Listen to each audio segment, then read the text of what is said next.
Hai teman-teman, pernahkah kalian berpikir bagaimana Islam bisa menyebar hampir ke seluruh Pulau Jawa? Dan siapa kerajaan besar yang punya peran penting di balik penyebaran itu? Nah, di video kali ini kita akan membahas kerajaan Mataram Islam, mulai dari sejarah berdirinya, raja-rajanya, perannya dalam penyebaran Islam, sampai peninggalannya yang masih ada sampai sekarang. Yuk kita mulai perjalanan sejarahnya. Sejarah singkat pendirian Kerajaan Mataram Islam. Kerajaan Mataram Islam didirikan oleh Danang Sutawijaya Panembahan Senopati pada tahun 1586 di Kota Gede, Yogyakarta. Berawal dari sebidang hutan mentau yang dihadiahkan oleh Sultan Hadiwijaya dari Pajang kepada Ki Ageng Pemanahan.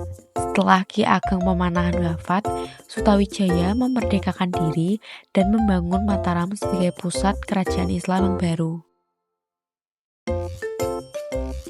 Kerajaan Mataram Islam berpusat di wilayah Yogyakarta dengan pusat pemerintahan awal di Kota Gede pada abad ke-16.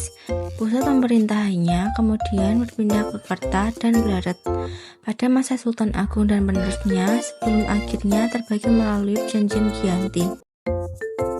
Kerajaan Mataram Islam berawal dari Ki Ajeng Pamanahan, tokoh yang mendapat wilayah Mataram dan mulai membangun daerah itu jadi kerajaan. Setelah itu, kepemimpinan diteruskan oleh anaknya, Panembahan Senopati, yang dikenal sebagai raja pertama dan berhasil membesarkan Mataram. Selanjutnya ada Mas Jolang yang menjaga kondisi kerajaan tetap stabil. Lalu datang masa kejayaan saat dipimpin Sultan Agung. Di masa ini, Mataram jadi sangat kuat, wilayahnya luas, bahkan sempat melawan VOC di Batavia, dan Sultan Agung juga membuat kalender Jawa. Setelah Sultan Agung, kerajaan mulai mengalami masalah pada masa Amangkurat I karena banyak konflik. Kemudian Amangkurat II memindahkan pusat kerajaan ke Kartasura dan mulai bekerja sama dengan VOC.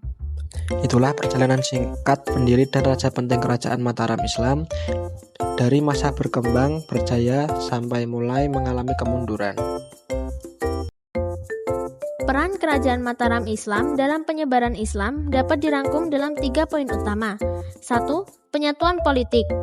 Melalui ekspansi wilayah di bawah Sultan Agung, Mataram menjadikan Islam sebagai agama resmi negara di hampir seluruh Pulau Jawa, menggeser dominasi kepercayaan lama di wilayah pedalaman.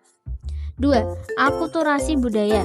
Mataram melakukan islamisasi melalui pendekatan halus, seperti menciptakan kalender Jawa, yakni perpaduan antara Islam dan Hindu, serta melestarikan tradisi sekaten untuk menarik masyarakat masuk dalam Islam tanpa paksaan. Ketiga, pusat pendidikan dan hukum.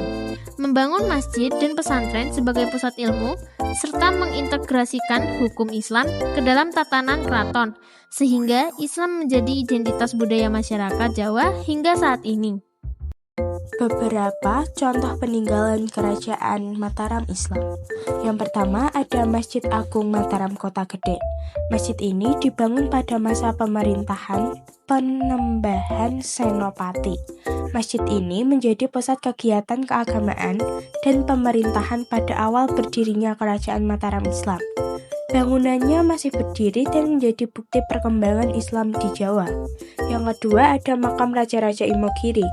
Kompleks makam ini merupakan tempat dimakamkannya Raja-Raja Mataram Islam, termasuk keturunan Sultan Agung.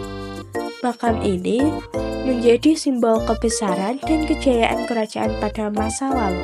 Yang ketiga ada Keraton Kota Gede. Keraton ini merupakan pusat pemerintahan pertama Mataram Islam. Walaupun sebagian sudah berupa reruntuhan, tempat ini menjadi bukti sejarah berdirinya kerajaan tersebut. Nah, bagaimana teman-teman?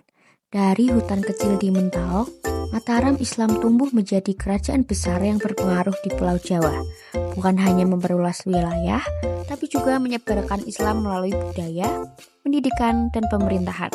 Itulah mengapa kerajaan Mataram Islam punya peran penting dalam sejarah Indonesia.